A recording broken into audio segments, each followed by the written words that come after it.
Tearing down the twin forks of rage, a few degrees above barely stable fusion. This is the pinpoint lightning arc rail shot of rebellion. 665.66 UHMR Chemrat Radio. Coming to you live tonight from Hangar AR-18 on sub-level 88. And what do you know? We have Chem Snow to follow all that arson last week, Gobbo. At least it helps put out the fires, you know. Blue fire means cold, right? And it's supposed to stay outside the hive, if I'm not mistaken, normally. Well, you know what they say. Build a man a fire. Keep him warm when it's snowing in the habstacks. My favorite saying, though, was by my mother. Set a man on fire. From a distance. With a Promethean flamethrower. He'll stay warm forever. That's good advice. Yeah. At least for the rest of his life. Yeah. Only got to worry about it for a short period of time.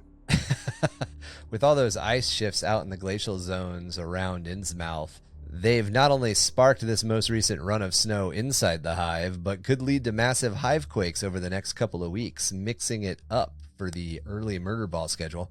Hey, and with our lucky map man Kev and all his secret routes, hive quakes just mean more Archaeotech gubbins for our collection.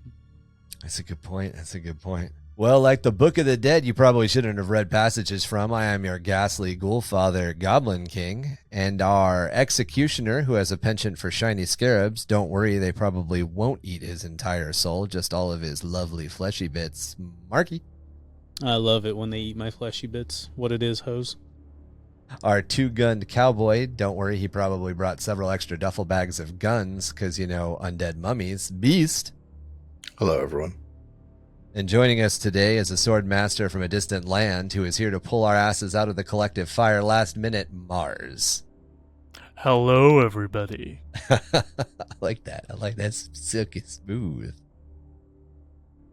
So welcome to episode 53 of Under the Hive of Madness. Tonight we are joined by Mars, a writer and voice actor who is part of our international community. Sticking with our season of spooky, he has written more than a few things in the horror genre and might just tease us with some of his lore tonight. Mm-hmm. But to kick it off, we've got a couple of questions we want to ask you. So usually when we do our community spotlight episodes, we want to kind of get a feel for you guys, for our listeners, for those members of our growing and pretty active community. So how did you get into tabletop gaming? And then specifically, how did you get into the miniature side of tabletop gaming? So for me, it was actually all in one deal. Like I actually have with me back in my room here, the first mini I ever got into contact with, at least Warhammer mini. Okay, is a Vargulf from the Vampire Counts. It's so funny because at the time it was like, oh my god, this is the most beautiful thing ever. Now you put that into scale with I don't know, a knight from Warhammer 40k, and you're like, you're small. So I'm disappointed. I'm disappointed. That should have been a. Look at him. Look. Did he? I am a corn fellow. You should know. Just look at him. Look how small and insignificant he is. But at the time, it was the best thing ever because it was wait, you telling me that I can use this on a battlefield, that I can just throw it at my enemy and stuff? And he's like, yeah, you can. And it was like, well, just fucking play then. And it was the it was the funniest thing though.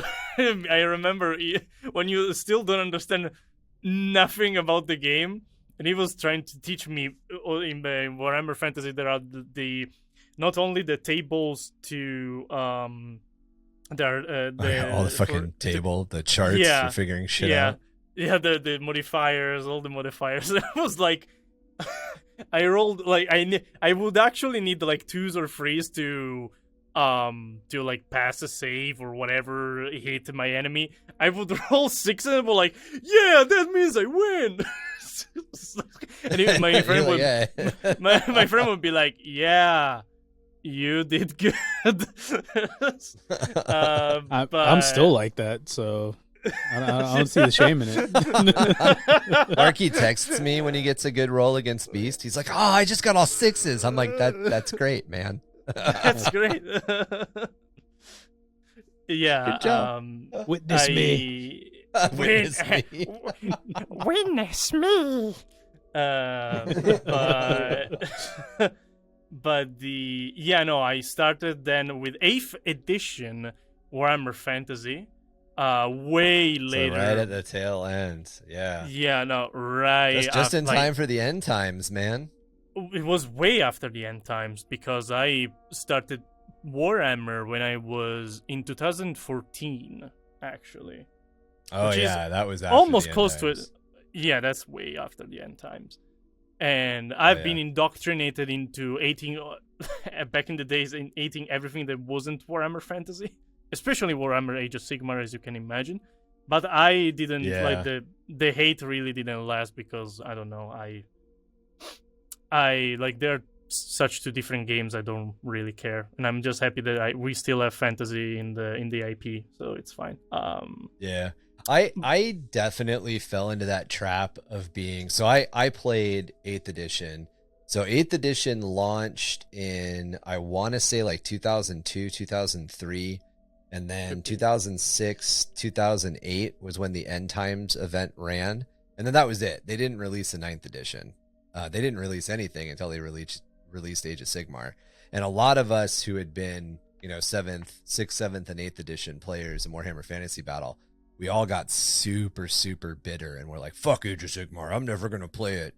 And I want to say probably like 2014, 2015. I had always liked the models because the sculpts are beautiful and the kit bashing possibilities were endless, essentially. But in like 2014, 2015, I started to read a little bit of the lore, and I was like, this isn't. I mean, they got rid of some stuff that I really liked, and I think that's probably the embitterment. Like I loved the Tomb Kings. I had a huge Tomb Kings army, and I loved the Beastmen. And I know that the Beastmen are still kind of in Age of Sigmar. They're just different. But that was the thing. It was different, and I was a bitter old man. That's cool that you got into it with 8th. Yeah. I then I was basically brought up in a very particular way because I was brought up in a very competitive environment in my club when I used to play, and it seems to be like to be myself in the minority because many people get in the game because of the miniatures and everything.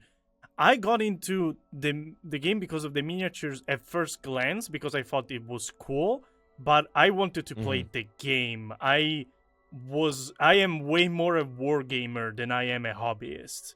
That's like 100% true. Like that's a perfect way to describe my Warhammer journey so far. I am very much a lore nerd because I fucking I have to write it for the YouTube channel and everything. But I read like all the codexes I ever had. I always ate through all of them. I read already some novels, even Warhammer Fantasy ones, mainly the Gothic and Phoenix novels. Which Those are good ones. Are pretty good. But yeah, the competitive environment brought me up as in I would get my shit kicked in for like a year, and with no close to no help. I was basically taught like you want to know how to swim, and they threw me into a river, basically. But I wouldn't have imagined it any other way, to be honest. I kind of liked it because you had also that sense of revenge. Oh yeah. Like going into the second year, starting to beat some of the group, the club head honcho and everybody else. It was like, finally, I am all powerful. But So yeah. starting out, so you're saying when you first started, you felt as though you were more of a competitive player, or like you were in more of a competitive environment.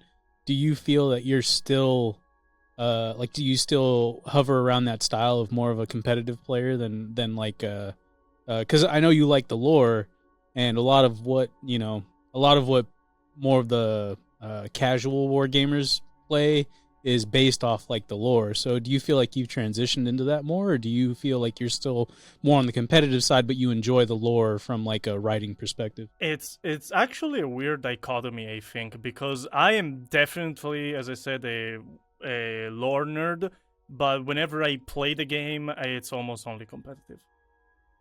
Maybe okay. because I was brought up in a competitive environment, and therefore that's just how I play. I wasn't thought of just, let's do random silly stuff. I've done it. Mm-hmm. I mean, I can have beer and pretzels games.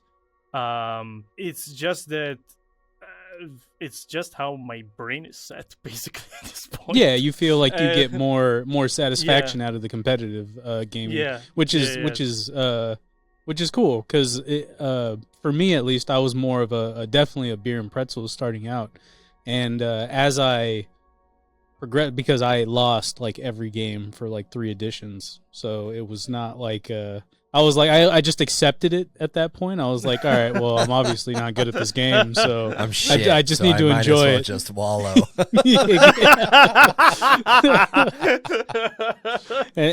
and then like after, I think I want to say around 8th edition, especially in the beginning, I just. So, like, I don't know if the because the game style changed, I became better and started winning a lot of games. And then I was like, oh, well, let me try out the competitive scene. And I enjoyed it, but it was more of like I've tasted it, and now I'm happy, and I'd like to go back to beer and pretzels. But I still don't mind the competitive game. Yeah. The competitive scene can be rough. I think it's an interesting mix, because the environment I'm in, and I know I've mentioned this before, but there are, I think, out of the like top 5 or 6 players in the US, like 3 or 4 of them live driving distance from me. And I think out of the top like 10 players in the world, like 3 or 4 of them live in, aren't driving distance, but live in the Midwest. So they show up at all the Midwest like big events. And because of that, a lot of the Midwest is extremely competitive. So like finding a casual game here or a narrative game here isn't a thing. Everything here is competitive. Even when you join like a narrative league or you get involved with a narrative game, it ends up turning competitive really fast. And as a lore guy, as a lore nerd who runs a lore fucking podcast, obviously all the shit that I'm super interested in is the lore and the story building side and the collaborative storytelling side. But when I go out, and I'm going to fuck your face up. I mean, like I'm running Abaddon and a bunch of Terminators and a Black Legion list. I am not showing up to like play Pat. That is the showing up. Yeah. So you're saying you can switch gears fairly easily is what you're saying, it's right? the environment. Right? The environment Okay. encourages it. So because the environment encourages it, that's what I'm doing, I think. So I totally get that. Do you feel the same way, Mars? Like, do you feel like you can switch gears fairly easy, where it's like beer and pretzel versus competitive, or do you feel like it's mainly just competitive? Like even beer and pretzel, like I'm still looking for the best tactics, not so much the coolest outcome. It's if you know kind what I of mean. weird. Yeah, no, I definitely get what you mean. It's kind of weird because I suffered from the same thing that Ryan is talking about, that being, oh yeah, it's beer and pretzels, but is it really? Yeah. Because hey, it's a casual game. Why the fuck are you trying to kill me? Exactly. Yeah, it's a casual game. Why'd you bring this What meta the list? fuck? Well, now I'm gonna have to push your shit in. Yeah, It yeah, was beer exactly. and pretzels. Now it's I thought ass you were my and fist. friend. Yeah, I like, even just today, my like I was talking to a friend of mine. And he's like, "Oh yeah, now that you're going to go back to like actively playing Warhammer, I think I'm gonna get back into it. But I want to play some silly lists, like stuff." Yeah, I'm like, "Sure, silly. I am 100% convinced." But you're like, by silly you mean this this list that you pulled off the internet that looks really good that you're gonna try to play silly with it. Yes, but it's these Optipressure stamp. I'm gonna play. Yes. Yeah. Yeah, exactly. Stupid, yeah. I'm going to play a super silly list. I'm taking the Silent King. I'm taking 2 units of Tomb Guard. I'm taking 3 units of Doom Scythes, okay? Yeah, it's and then so I'm silly. taking Yeah. 6 So units silly. of Scorpec Destroyers, okay? I'm going to sit on the back quarter of the field, and I'm going to score 197 points before turn 3, but it's a silly list. Oh, yeah, and I'm not going to move. I'm going to stay in cover the entire time, and you can't enter the buildings because I've blocked them. A silly list. Got you. Okay, I'm just being fine. silly. I'm just being Oh, silly. dude, Just, like Cool, just I'm don't gonna- worry playing. about it. I'm going to I'm alpha playing by strike into your the- backline then. Yeah, I'm playing by the narrative and lore. Like, this is where the Tomb World, was awakened. So I have the control of this building. I will not leave it. Right, exactly. At least, Yeah, I would at least give it to you at that point because you'd know at least that much. You know, right. That's fair. dude. I can't do it, man. I can't do it. I fucking hate it. Yeah, Tom is by no means a competitive player. I wouldn't even say that you were in a competitive environment, right? Oh no. I think you were in a competitive environment, Tom, but it was not. It was not, and I'm speaking for you, of course. It was not labeled a competitive environment. Yeah, exactly, but it was. exactly. Yeah. A lot of our friends, that mutual friends that Tom and I met through, were very competitive individuals. But they had that exact same mindset where it's like, oh, it's just a silly list, but it was a very competitive game. So when they'd play Tom, it'd be like, well, it's I'm just playing for funsies. Tom's like, yeah, funsies, right? Yeah, well, and I'd get stomped forever, and then the one time I won, they would not want to play anymore, and I was like, all right, that's it. I'm not doing this anymore. I'd actually be relatively interested to see what happens when I come back, because I kind of feel like I'm Goku doing push-ups and 9 times gravity in the hyperbolic sometimes. time chamber. Yeah. Because half the games I play, is like the Kansas City Open is coming up, so everybody in the local group, 4 of the guys in the local group are going, and one of the guys is going to place in the top 5 because he always fucking does. So we've all been testing these lists with each other, and they're like, hey, I'm testing my tournament list, and I'm like, okay, cool, what do you want me to bring? And they're like, bring your Black Legion list or bring your Necron list. I want your hardest fucking lists. I want you to beat me over the head for as many points as possible as quickly. So I'll go, and that's what we do. We run I shit you not, we did a 3-hour game where we got to the end of turn 5 on Sunday. It was 3 hours. That's the level at just, all right, let's run through it. Okay. All right, we're done. Let's play again. And that's what happened. We did 2 games on Sunday. The second one was 2.5 hours long. Because I blew him off the table by turn 3. But it was just that's the mentality you get into. And I have a feeling if I come back, I'd probably come back and play with you guys because it'll be fun and chill and easy and laid back. But if I came back and I played with that group, they'd be like, who the fuck are you? What you do with Ryan?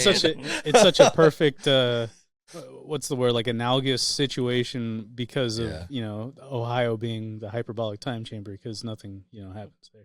But Ohio? I don't live in Ohio, so where do you live? Agree. I agree with you. Ohio doesn't exist. I'm 100% Idaho? on board. Where are you? Jesus Christ, Mark. God, where are you, Ryan? Wyoming. Iowa. That's right. Yeah, that place. I mean, the vocals are kind of the same, You're like Florida, right? You're in Florida.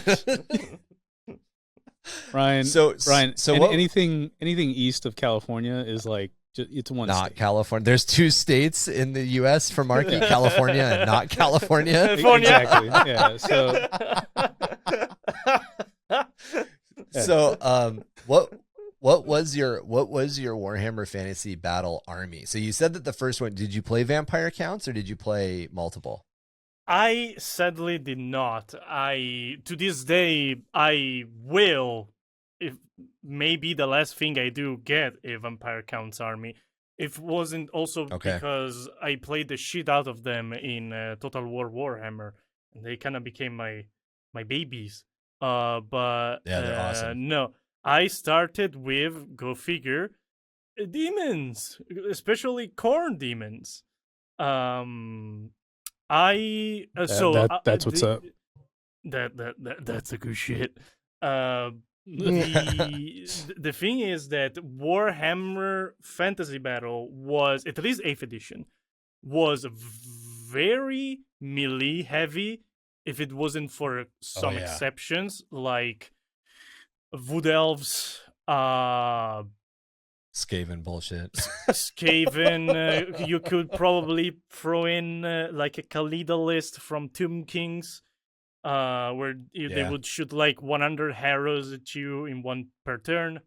But outside of that, it was very melee heavy. It allowed you, because of that, it allowed you for a lot of skill expression, because getting into melee with rank and files required a lot of strategy. It wasn't just, oh, I see that, I will charge it. You had to know your shit. Your movement phase was where you lived and died, basically. That's why I got so passionate about melee gameplay. I just fell in love with the strategy. And then you throw in, corn thematic and, all the memes and such, and I'm just, those are my boys. And after that, I went into, because I am, outside of a berserker, a renowned paladin, even in D&D, I went into Bretonia, which are, to this day, my favorite fantasy faction, at least Warhammer Fantasy. I am a cavalry enjoyer. What can I say? I love the fact that people were some of the last game I played, I tested out peasant archmen or archboys, whoever, bowmen, and it was so funny that people were coming to me, dude, you're shooting with these like 30 arrows per turn. They're fucking wood elves. They're not peasant bowmen. Would just shut down fucking dragons and eagles with with normal damn arrows. It was hilarious. So I kind of turned it into like a ranged army. It was just by the sheer lack of rolls. But no, cavalry was definitely what I like. All the trophies I have free. I don't have that many. I got 2 for. That's 3 more than I do. I was gonna say that's 3 more than me, man. So that they are 2 for participation ribbon count. I got one of them. I was actually the ugliest player at the tournament. It was like the troll face. Man, that's not fuck, dude. That's not a bad. That's not a bad trophy, man. It was like troll face, like frame or something. I was like, thanks. I wear that shit. I wear that shit proudly. Yeah, exactly. The fucking badge of honor, I guess. That's right. Yes. I mean, I was like 16. I was ending this by like 40-year-olds, so I wasn't taking them really seriously. But the two trophies are like Massacre. They are literally called Massacre because they are awarded to the guy that made the most points in a unit killed, and I got both of them on playing Khorne, so that tracks. And only the second or third, I don't remember. We can't hear you.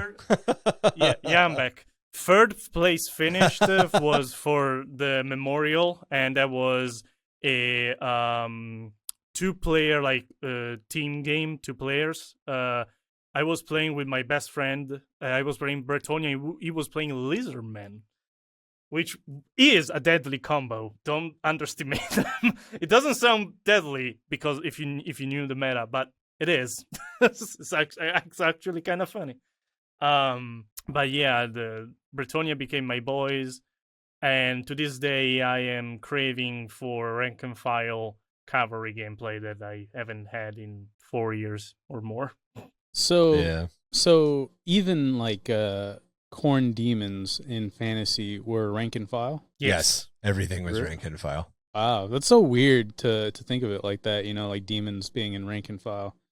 Mhm. Well, and the funny thing is, people. So I play incredibly melee heavy lists usually. I play Tyranids incredibly melee heavy. I play my Black Legion incredibly melee heavy. I play my Eldar incredibly melee heavy, even though I shouldn't. But like I have a tendency, like the way that I move and the way that you position, especially when you're getting into melee in 40k, it to me, I get that it's not the square bases that butt up against each other, so it's not rank and file, but I'm still rank and filing people when I pile in, like 100%. It's an interesting. That's the thing that always like kind of I guess that's the thing that always kind of weirded me out about square bases was the whole idea that you had to put them. Mhm. However, Yeah. Warhammer Fantasy Battle or however Warhammer the Old World happens, I'll probably be fine with it. But I'm very in this moment right now. I am very anti square bases, and I don't know why. I can't tell you why. What armies were you playing, Ryan, in Warhammer Fantasy? So I played Skaven, I played Beastmen, I played Lizardmen, and I played Tomb Kings. Okay, So I will Skaven give and you. Lizardmen. Yeah, I will give you that with Skaven because I think those are a pain in the ass in rank and file. Also because it's a fuck ton of them. It's fucking 30 dudes in a little tiny square thing. Yeah, I went through pink horrors in rank and file. It's when shit it's hard when you have to number your bases. You have like to stick like a Yeah. number like under the base because you have to know the exact like rank and file like order. Otherwise, they will literally not like they will bump into each other because they have arms and shit going from every hole, Yeah. and therefore they will My- keep my- falling. So all of my Skaven on the bottom of the square bases, and I would, if they weren't like under two things, I would grab one and show the camera. But there's like if it's rank 1, it's dash and then it's their position. So it's dash, so it'll be I. So that's 1-1, and then 1-2, 1-3, 1-4, Oh, 1-5. God, And if they that's the don't shit. go into their square base in that order, they because of their spears, they don't all fucking fit. Yeah, that's the shit. That's Drove the me zero. nuts, I can see man. that. I can see that, especially with, like bloodletters and pink horrors, like you were saying. So I could Yeah. definitely see that. Part of it is like being a young Warhammer player, because I was a teenager when I started playing Fantasy Battle. I was in a rush. I wanted to get all my Skaven, and Skaven was my first full Fantasy Battle army. I wanted to get my Skaven in ready to go as fast as possible. So some of it is the fact that like I already played 40k. So I did what I did with 40k. I individually positioned. I gave all of my little dudes dynamic like poses. So I fucked myself a little bit. If I get around to stripping and repainting my Skaven, which is on my like forever project list, it'll happen when I'm 90. I will do it to a point where all the glue breaks down and I can actually position them and rebuild them the way that they need to be built. So all the spears in the front are out and all the spears behind them are up.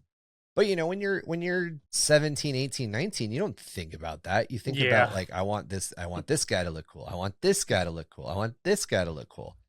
So, What are you talking about? I still pretty think crazy. that way. What are you talking about? I mean, I do. That's why I that's why I what are we prefer. getting at here?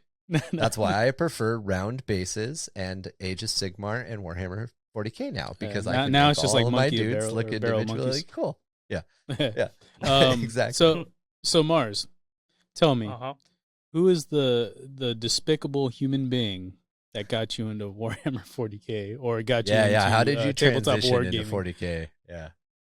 To 40k. Oh god. To be precise, my first ever contact with Warhammer 40k wasn't great because I was not in company of great people. and like I saw the game, I was like, huh, that's weird. Let me go back to fantasy. And years after, I because I had problems with my club and everything, and I stopped playing for a while. I just kind of bumped into Bruval Fabuza if the Emperor had a text-to-speech device, and Okay.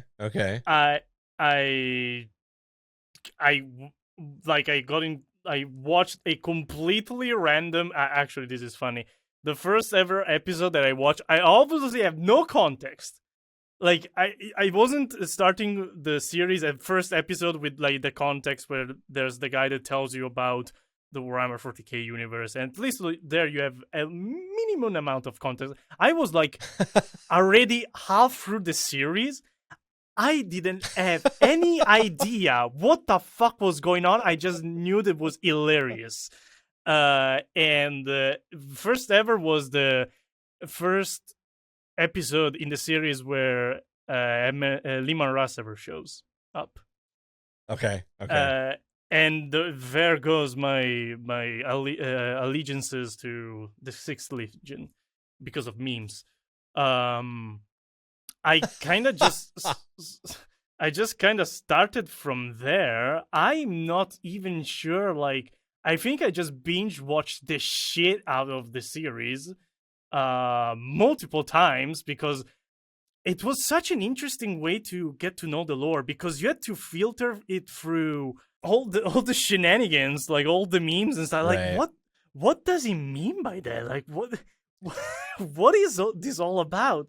And then eventually I just wanted to know more.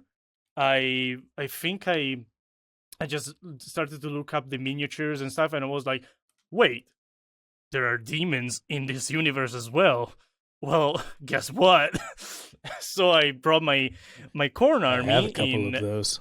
In my Khorn army in 8th edition, and proceeded to be tabletopped, like tabled out, table destroyed, table fucked by every which way for, again, like more than a year and a half, because it was like, hey, Khorn demons, hey, you're in a meta where Imperial Guard is the main thing, so yeah. Gunline is super big. You take this basilisk in your cheeks and you like it. Take this infantry man like a man. I was like, it's the Punisher cannon at that point, man. Fucking 20 dice or 36 dice or whatever the fuck it rolled in 8th. People are surprised because there's not much hate towards such faction, but I have a burning hatred for Imperial Guard. I can't stomach it anymore. Yeah, me too, man. Yeah, I'm working on Trader Guard, so you know. Those damn players, man, they're so slow. They're incredibly slow. You remember how earlier I said that I played a game in 3 hours on Sunday? Yeah. It never would happen against Kevin. I wasn't talking about Kevin. I wasn't talking about Kevin. I'd literally be like, oh my God, are we still in turn 1? What is going on? I'd be like, I'm done. You win. You win. I don't even know what's happening. I stopped paying attention an hour ago. He'd be like, it's turn 1, Ryan. I'm still moving. Poor Kevin, man. It wasn't the movement, but you know, coming from Warhammer Fantasy, I was like, yeah, movement phase, you take as much as you want, like that's the important shit. What broke me spiritually on a soul level was the shooting phase, because God, yeah, me too. Like, you know, your like 90 points blood letter unit, yeah, it's been deleted by 50 points of 55 points. Yeah. So I'm like, yeah, no, you know, your bloodthirster that you deploy that you have no fucking way to hide him. Yeah, it was table turn 1 by whatever Lehman Russ bullshit it's going on the other side of the table. That's also fucking fun. Demolisher cannons. Yeah, and that went on for like more than a year. Like, I was a broken man. Then I turned to Space Wolves, and I was still a broken man because pre rework, like pre Space Marine rework, they were one of the worst factions. It wasn't getting worse Yeah. than Khorne demons because like the mans couldn't even stay on the table for one fucking turn. But I like hustle on with my Space Wolf through the entirety of 8th edition against Tau and Eldar and, you know, all the fun stuff. More guard, because yes, I was getting my butt kicked by guard still. But that, you know, that is actually something that always drove me forward. Like still from, you know, the Warhammer Fantasy days. Oh, they're kicking my shit in for a year. Well, I will kick them shit for as much, if not double, once I get my shit together. Yeah. Once that learning curve is over, I'm coming for you guys. I totally get that. Even which is like, I approach like guard games with such a ignited passion, but even while like the other guy is totally sweet and kind to me, like I kill anything. I wouldn't like actually hooray or anything, but like inside myself, like inside me, I'm like, yes, fuck. It's just my internal Khorne is speaking to me. Yeah. Your conscripts did what to my what? No, I'm gonna delete everything in your army. So I feel like you've kind of already answered this, but the thing that appeals to you the most in 40k and in Fantasy Battle, it's the tactics side, it's the game side, right? Yes. And then you've got this like partial attraction to the lore. I feel like we're gonna jump into the lore side here a little bit later on, but the tactics, even with 40k, the tactics is definitely where you kind of focus. Yes, I was always kind of turned off again. And we are going, like, I won't get into this because we are going to like rant territory. But when you come, at least for me, when I came from Warhammer Fantasy Battle, well, where like every inch of what you got, you had to fight for, like. At least, right. Unless you were using, like, again, talking about Skaven, like the 13, the terrible 13th spell, whatever, where they will just delete a unit for free every turn, because why not? Outside of that, because it was so melee heavy, and melee was rank and file, so, you know, like, even line of sight was a very different thing. Like, you had to earn everything you got. You weren't getting stuff easy. Then you get into 40k, and I have a guy deploying his guard army on the other side of the table and going, "I shoot you," and he wins. So, but this was obviously back in starting 8th edition, which was still a way better than 7th edition from what I know. Still not great. There were some problems. So you really focused on like the tactics of board manipulation and like how to get your army into charge distance as quickly as possible, because you played two very, very heavy charge armies, you know, Space Wolves and Khorne. That's it. You want that charge phase turn one. Yeah, and Chaos Space Marine. I do also have a Black Legion that I'm still working on. Yeah, it's the good shit. I transitioned into Chaos Space Marine when I was done getting my shit kicked in by shooting phases. I was like, yes, I need shooting because this game is very shooty heavy, especially in 8th edition. 9th edition still is, way less so though, with the many changes that we went through within the two editions. But yeah, I've always been fan of melee, and fan of melee I will remain. Very cool. So what is your favorite Warhammer 40k faction? My favorite Warhammer 40k faction would be specifically Space Wolves, but I would say Space Marine as a whole. for many reasons. One, yes, like my first contact, like actual deliberate contact where I was looking for Warhammer 40k was again that text-to-speech device episode with this guy Liman Rasu made me fall off my chair by how much I was laughing. And then, I mean, I've always liked Norse mythology. I like mythology in general. I've always been into it since I was a child, mainly into the Greek one. Then I discovered the Norse one, and that much more a fan ever since. And when they gave me Viking in space, I was like, yes, I want to play the Vikings in space. Obviously, it was very easy. I feel like that's how everybody feels about Space Wolves. Like, yes. Anybody who likes Space Wolves is like, Vikings in space, yeah! Like, that's like their whole thing. Yes. Vampires in space. Vampires. Emos in space. Man, vampire counts in space. Like I realize that you're making a Blood Angels reference, but dude, vampire counts in space would be badass. Like an actual undead space army, like not like Nurgle. I know people say that Nurgle is the undead army. It's not. An actual undead 40k faction would be fucking epic. Yes, zombies in space. Zombies, right? Which again, Death Guard, but beside the point. Dwarfs in space. I mean, I also then still Norse mythology. So yes, when I saw dwarfs in space, I was like, oh yeah, please. My favorite fantasy faction, but not in Warhammer Fantasy as more fantasy as a genre, like even writing wise, is dwarves.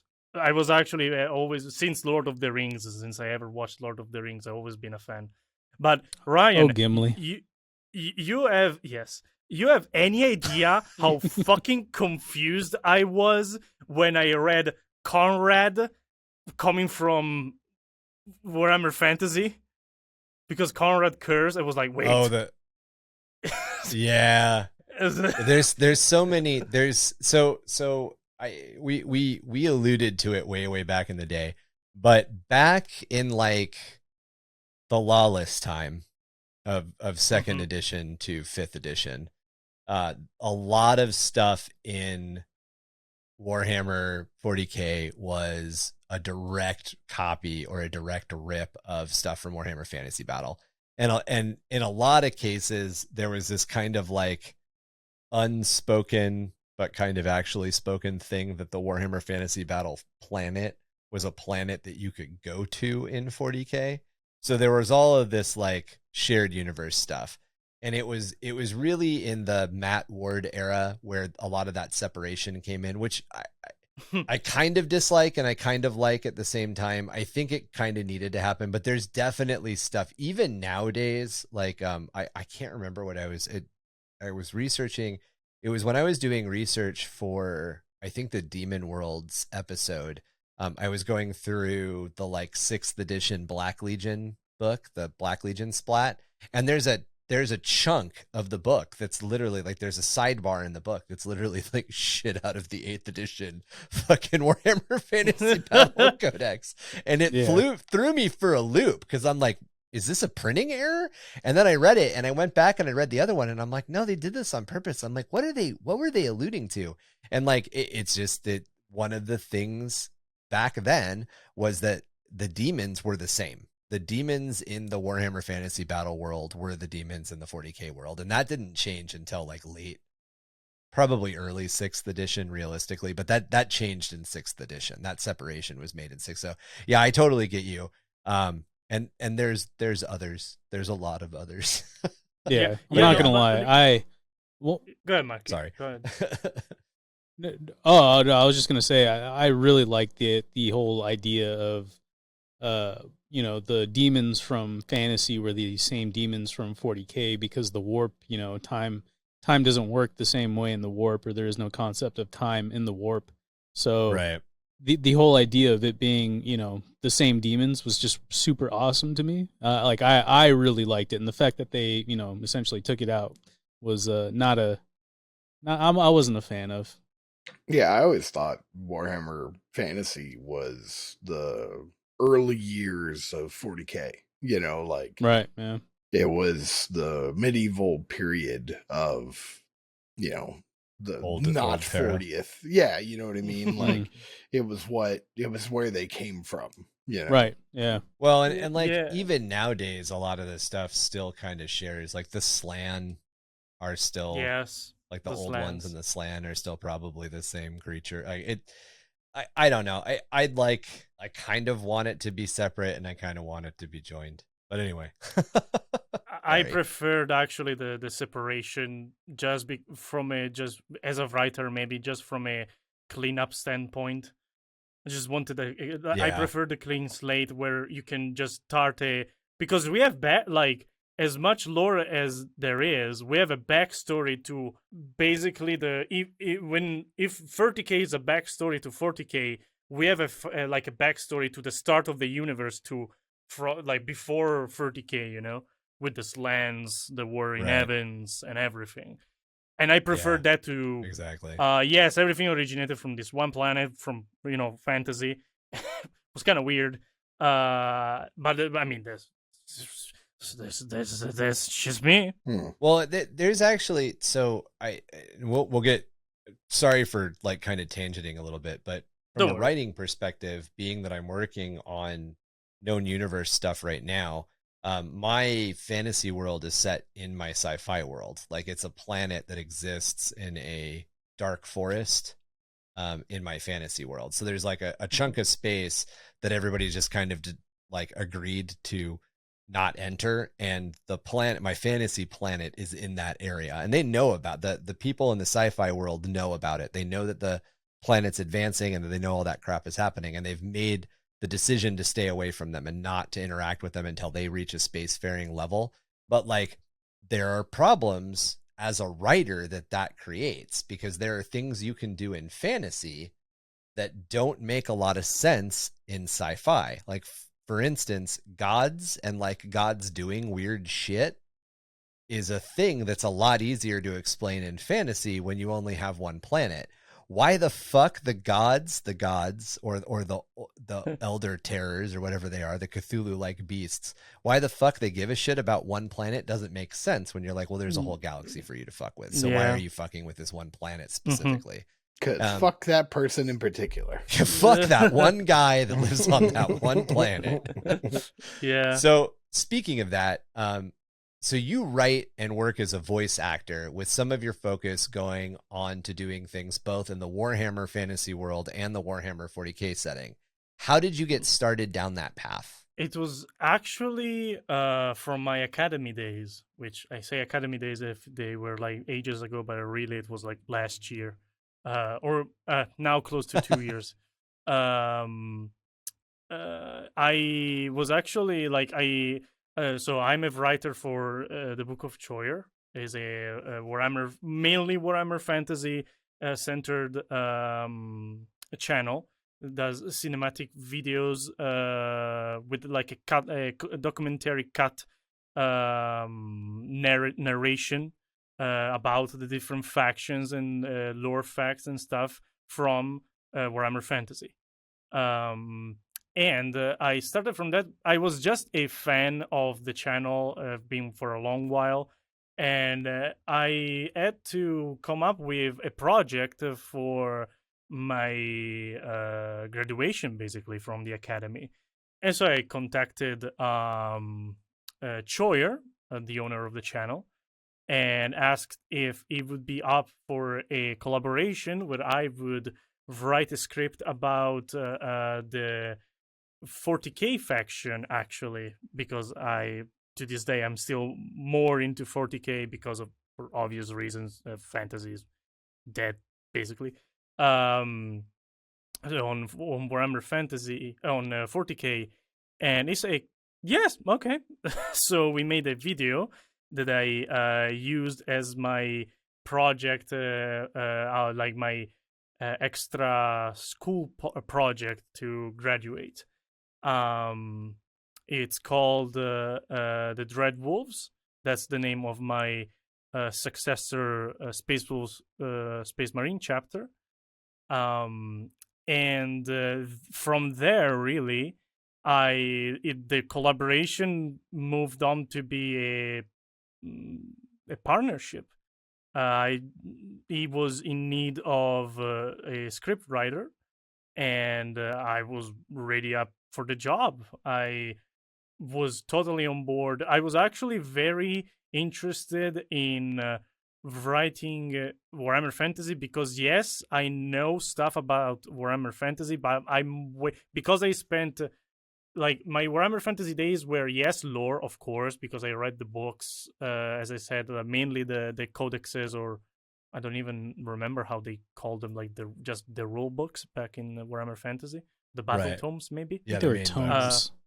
Battle tomes. Yeah, battle tomes. And but I wasn't. I was again more about playing the game. Like I was just a lunatic about playing the game, right? Because I wanted to get my revenge. Basically, I was bloodthirsty. I will have my revenge. Yeah, exactly. So I was, and also Total War Warhammer came only some time after, which was actually a very big bump in the lore department.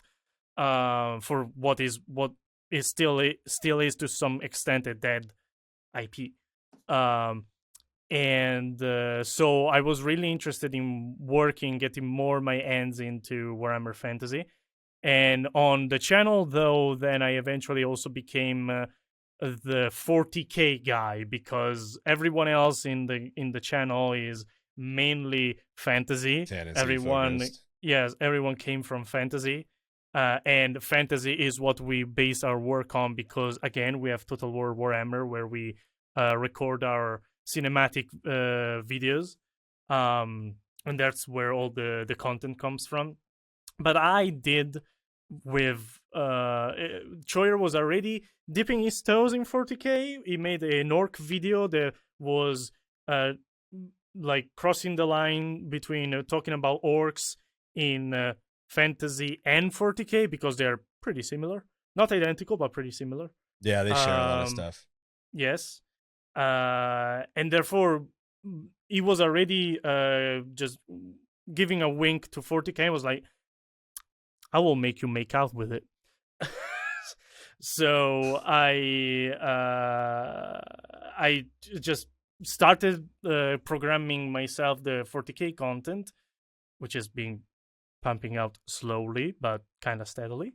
And yes, to this day we have the demo. I wrote mostly the chaos demons, like the chaos gods in concomitants, like riding the wave of Total War Warhammer 3 that is all about chaos.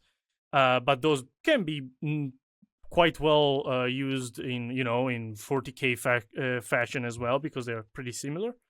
I've wrote, as I said, my Dread Wolves video. I've wrote a short story, an original one, about, again, chaos corruption. And there's other stuff coming out, maybe soon. Very cool. So if Kevin was here, I was going to say, if Kevin was here, he'd be balls deep in this Total War Warhammer conversation. But me personally, my hot take is I hate Total War because I suck at Total War. I bought it. Play it, so it sucks. Yeah, it's a horrible game. So I played it, and I got wrecked, and I was like, I don't understand why this game isn't holding my hand and telling me how to play it, because I need to know what I'm doing here. Like, I can't. So you're saying it's a skill issue? Yes and no. It's a horrible game. So no. I know. I know it's an amazing game. It's just the learning curve there was super high, and my learning curve ability was my super personal low. my learning ability is very low. So it's like, all right, well, I have no I have no concept of this. So well, this is just a lose-lose. so I played it. I played it for like, a few hours, and I was like, I don't understand. I don't understand why people like this fucking game. But what is it about that game that makes it so goddamn hard? But the people who love the game say it's an easy game. It's just it's not a hard game. It's just that I suck. You have to be good at RTS. Yes, I played StarCraft, man. I know what's up. How the fuck is it difficult to you then? Because StarCraft. Because he's a noob, it's fine. He needs to get good scrub, and that's all that we can say. Okay. Because it has. Well, I mean, I guess Total War has macros good. Also, but get good. Yeah, that's really the only solution or the only answer. You had an actual question, and I derailed it. I'm sorry. No. I mean, my question was complete bullcrap anyway. Because no. It's the real answer is I need to get good. It's a good question. It's a good question. It's a good question. No, because it's definitely. I mean. The man here, Marky, also learned how to play the actual Warhammer, which is probably way harder. So than the lies PC game. Lies. Mars, don't lie on our podcast. All right, mispread lies. The media lies. But no, okay. Why is it hard? Okay, it's.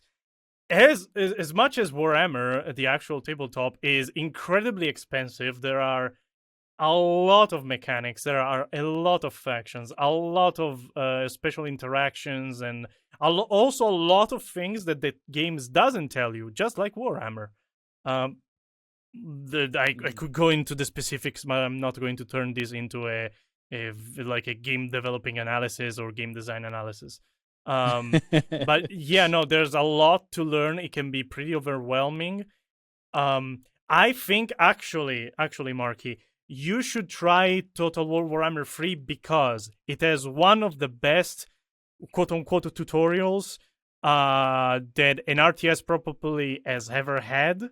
It's actually also pretty long because it's like a main. Yes. If I buy this fucking game, and it doesn't tell me how to play this fucking game, it does. I will fly to Italy. I will ask somebody where Italy is. I will fly there, and I will find you, and I will make you. I will have you refund that game to me at a loss. Mark, we all know. It's just north of Sicily. We all know you're not going to buy a game. Fuck you, Tom. I bought every game you asked me to buy it, and I've played 2 for like a couple hours. Don't you give me that? I could probably still refund them if there wasn't a 2-week period. Because you just don't do anything.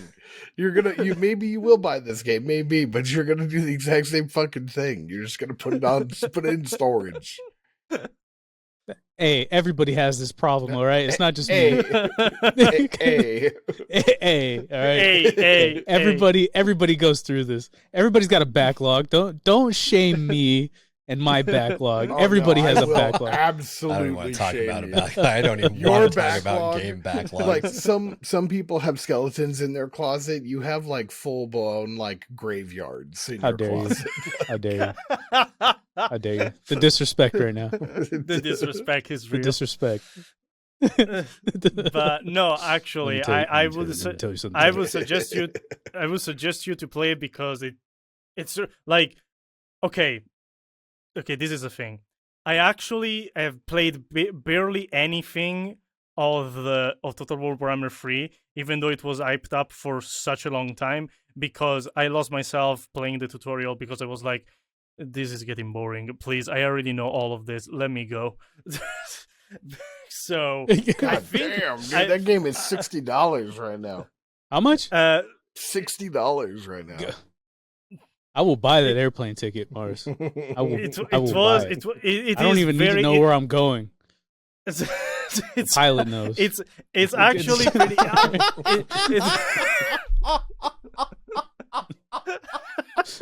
The pilot knows? I fucking hope so, man.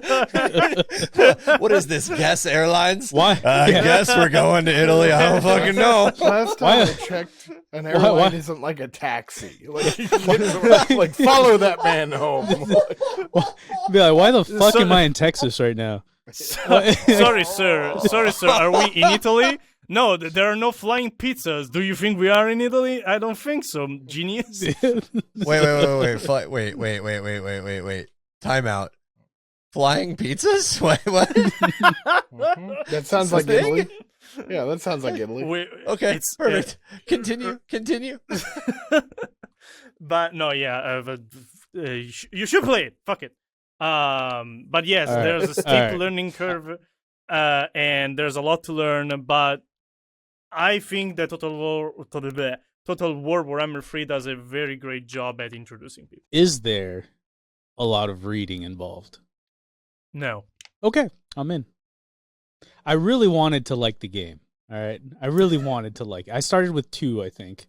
I really wanted to like it because Kevin was like, "This is an amazing game."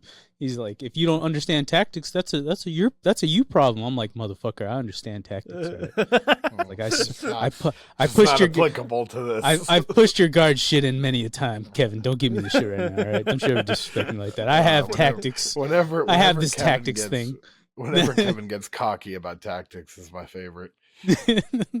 Yeah, you listen back to this, Kevin. You listen good, all right? I got tactics, all right? I know what that is. After I got bitches, I got tactics. I got bitches and tactics. I got tacticception up in this bitch, all right? So don't my you... my tactics are very tactical. Then you flip your glasses down. Let me You just- flip your OPs down. You're like very tactile. Let me Very just tactical. assure you that my tactics are the utmost of tactical. I got tactical tic tacs. You don't even know, man. You don't even know. All right. I got them in a Molly pouch. I got them in a Molly we're- pouch, man. I'm telling you. Whatever, mole you got pouch. Alice gear. You got to got make Alice mole. gear, You Mark. put mole in your I call 'em mollies. mole pouch, and then you can have mole wherever you are. Don't lie to me, Kevin. I know how to speak English. It's not mole. That's food. That's Molly. not what the pouch is for? Yeah. I thought the pouch was for you to put It's your a mole in. pouch. I thought that's why Yeah. they called it a mole pouch. I Yeah, mean, like, fuck- you mean hey. I did years of my life wrong by putting mole in that pouch? What was I supposed to put in there? Hey, fun fact for any of you Hispanic listeners out there, my That's the mom next used to thing save the mole jars, and we used to use them as fancy cups. It was like our fine china because I'm mole gonna- comes in like a nice fancy glass. I We used knew to a save guy- them, clean them, and then use them as cups. I knew a guy He's- so white he got a mole burrito and then complained that there wasn't any guacamole in it. Oh my god. That's the next thing I'm going to teach myself to make, by the way, is mole. Because I haven't had good mole since I moved here, so I'm going to figure out how to do it. I Anyway, was never a fan. all right. I was never a fan. Yeah, Mars doesn't even know what because the you haven't fuck had we're good talking mole. about right now. I'm gonna My Mars mom, has my no mom idea what is we're talking Mexican. about right now. I'm gonna refocus us off of a very specific dish from Mole, Baja, mole, Mexico. mole, mole. Mars is like, what the fuck is this mole shit? I Why don't do know they what keep it- saying it? See? It's a type of sauce. I'm sorry, It's dude. so it's like It's fine. Mexican barbecue sauce that's not sweet. It's like it's I made mean- out of chocolate. I mean, my uncle Marky- has been in Mexico multiple times. I've eaten Mexican multiple times. He makes Mexican, but I don't know what mole. What was her There name? you go. What? I don't. It's very specific. Okay, so you write. You've got your own successor chapter. This is that we're in the middle of spooky dooky season, and I know that your stuff is on that horror edge. So, can you share with us a tease or a little bit of your lore? Just give us some facts. We'll definitely have, when we do a lore focused episode, we'll definitely dive a little bit deeper into the lore you sent us. Mm-hmm. But can you send us Yeah. here right Just- now? Can you lay Yeah, out suck, some, suck like, our toes a tidbits? little bit, dude. Give us a tease. Give Give us a just- dibble dabble. yeah, the double Okay. dibble dabble. I will. I will go from. Don't stop. Them scary skibbity paps. I'm sorry, dude. Just- I had to. I will start from the actual the horror component, horror design that I started from. So I've always like okay, so I'm a bitch, so I'm scared of horror. But What? with that said, What? I've Mars. I'm sorry. Mars. Yes. Look at me. Look at me. I can't see you right now, but look at me. What? I can't see you. I'm in the dark, but look at me. Why? What? Why? What makes you scared? Tell me. What makes you scared? Tell me your deepest, darkest secrets right now. Why? Why do you Okay, self-proclaim I yourself will- to be I will a bee? a bitch. Why? I will go. I will go Tell in me deeper. why? Tell me why. I will go in deeper. Okay, it's not even horror films. I don't really have a problem with horror films. It's horror games. I can play horror games. I'm just Oh yeah. anxious. I'm just I'm a- anxious as Yeah. I am by default. I will laugh my ass off watching people play horror games, but play horror games Yeah. myself, I tried it. Like a guy gifted me the entire Dead Space series. All I went 10 seconds into the first Dead Space, was like, I'm out. All right. I retract my statement. I understand. Okay. Because I also too played Dead Space and Resident Evil 2. Because when I was younger, I was broke, so I didn't get to play the original Resident Evil 2. So I played it by myself. Well, we're gonna sidebar right now, real quick. Just funny story. Yeah. This is Mark's talking corner. So my wife and I bought Resident Evil 2 to play together. My wife is a bitch. All right. My wife is a pussy. My wife is a wimp. She's gonna like come in and you're gonna be in the middle of this story and a fucking sandal's gonna hit you. Yeah, the sandal Right. flies We're in. just gonna know. We're just gonna know. I'm texting her right now. My wife doesn't do well with scary stuff. All right. We dialed it back I'm gonna inception it real quick. We were watching a scary movie when we were dating, and I kind of jump scared her. I was like, and 9 years later, we watched another scary movie. She wouldn't watch another one with me again. So that's how much of a wimp she is. Yeah, Okay, she didn't trust me for 9 years. Back to Resident Evil 2. I bought Resident Evil 2, played it for 10 minutes. She ditched me, and I played the rest of it by myself. And I tell you what, man, I didn't know I had anxiety when I was playing scary games until I played that game. And you got Mr. X, fucking trying to put his shit in your shit, like for half the game. And I was like, all right, yeah, I'm not about this too much. I mean, I get it, but I'm not about it. So I understand. Tangent over. Okay, Thank you. Thank you. I understand. Thank you, Marky. Thank you for accepting me. But Yeah, with that said, validation. validation. With that said, so yeah, scared. I watched some horrors. I wanted to go into horror with my guys for, reason that I won't disclose here because too much in deep.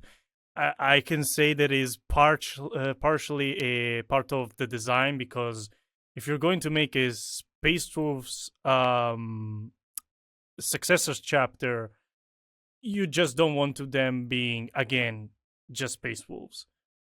It's very easy to just be, because having such a strong theme to them, if you don't make them Viking in some ways, it's almost not Space Wolves, unless you go some weird route. So I wanted to change them. I wanted to distinguish them a lot from normal Space Wolves. And that's when I connected, if I'm not mistaken, maybe now the name is escaping me. If I'm not mistaken, the name is Hellblade, the game, the horror game. Senua's Sacrifice. Sansa's Memories or whatever. Senua's Sacrifice. Yeah. Yeah. And I kind of jumped it from there. I was like, there is a reference to use. Exactly. Hellblade. Yes. If I'm not mistaken, Hellblade, this is Senua's Sacrifice is the second one. I think there's another one. I think. Oh no shit. There's a second think- one now. It's coming out real soon. Oh, Mhm. okay. I was gonna say because I played Senua's Sacrifice. Amazing game, by the way. Yes.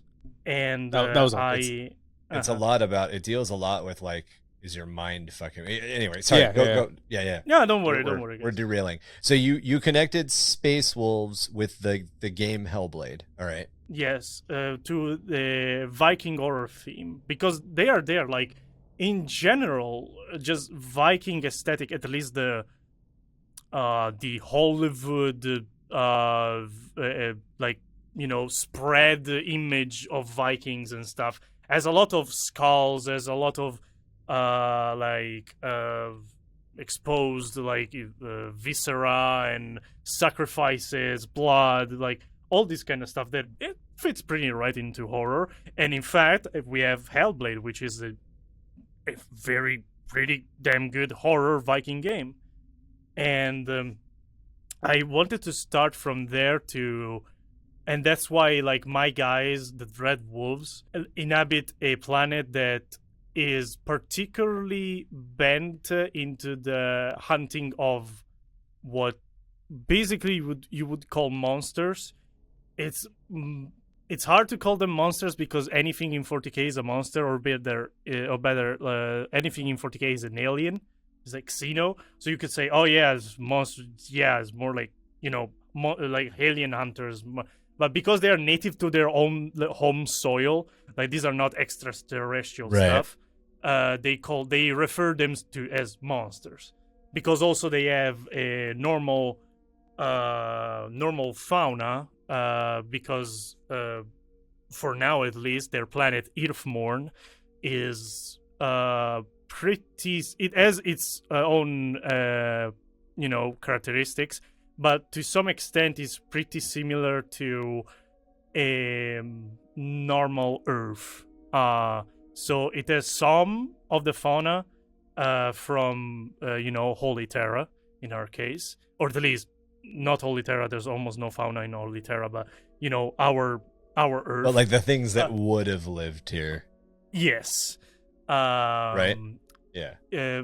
But together with that, for reasons that again I'm not going to disclose, there's also a lot of fuckery. There's a lot of monsters, and that's why these guys, the Dreadwolves, adorn their armor, their battle plate and stuff with a lot of skulls, a lot of trophies from their hunts, and use a lot of paints, like war paints, which are pretty accurate actually to at least Celtic Vikings, quote unquote.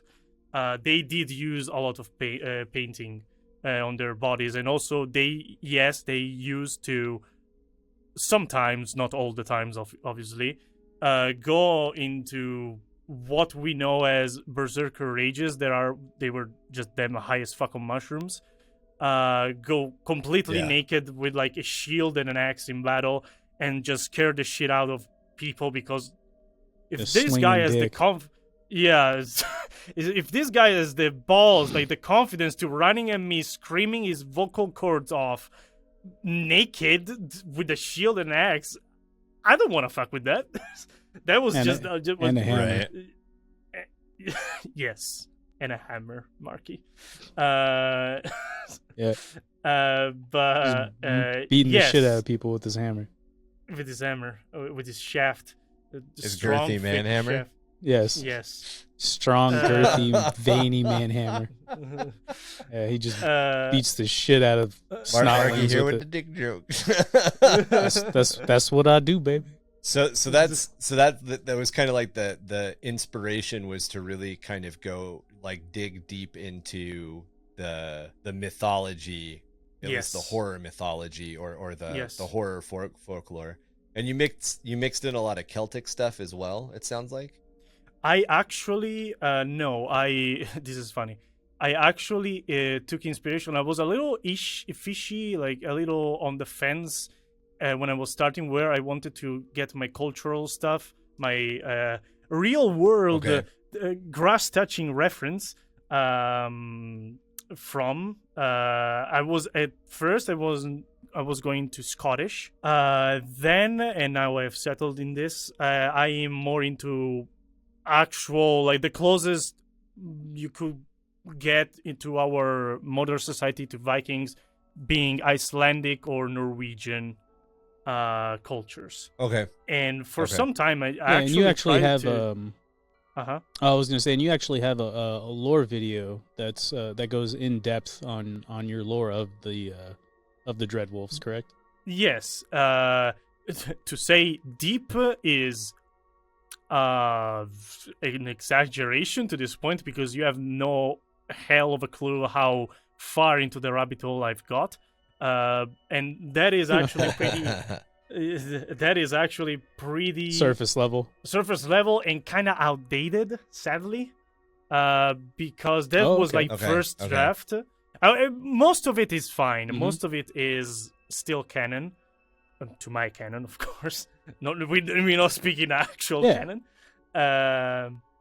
It's still true to it, but there's a lot of more stuff that the video doesn't get into. Actually, also important stuff. That was like first draft, because that's when I was working. Yes, I had this idea even before I was to make the project, my academy project. So I still had some stuff on the lore, but I also kind of rushed the video because I needed it in time for the exams.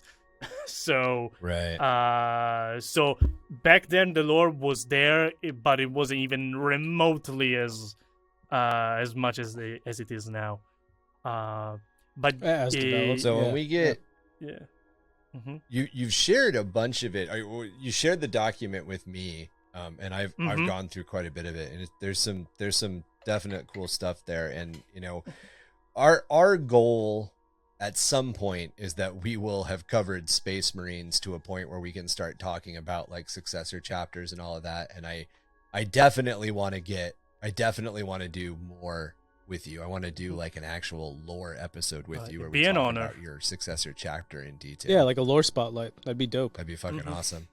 But yeah, any closing questions? Mars, do you have any questions for us before we wrap up here? Is it based on what? You're part of our community, so 2 inches. If you have to know. Great. That's all I wanted to know. We lie. It's metric. Consolidation. So it's centimeters. Anyway. Very familiar. It's a 40 millimeter round base. It's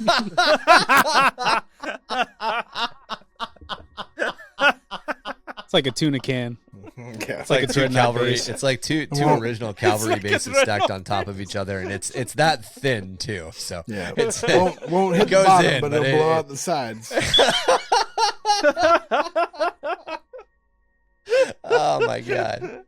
All right, guys. Well, Mars, thank you very much for coming on the show. It's been a pleasure. Like I said, we definitely we'll have you on. We'll do a little bit more with your lore. We'll dive a little bit deeper into your lore and everything. I'd love to, and like just like what you're saying, like every single time I go back and relook at my lore, I what draft am I in? How many times have I updated it? How am I tightening it up and all of that? It's constantly ever changing. Yeah, it's always changing. So speaking of all that lore goodness, if you want to share your stories, your questions, or your comments with us, you can reach us by email at underthehiveofmadness@gmail.com or at jimdarkgaming@gmail.com.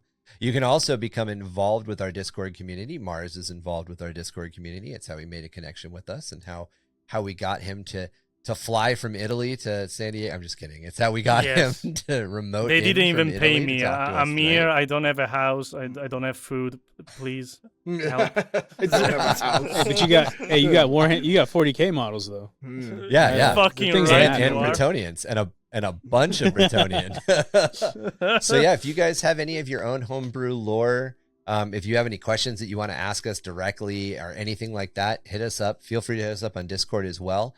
We do a lot of community lore building. We also do a bunch of stuff with like spooky dooky episodes. I'm sure you guys are familiar with our Loris Obscura stuff and all that. So even get us those ghost stories and all that other stuff. You can find us online with our website or follow us on Twitter, Facebook, and Instagram.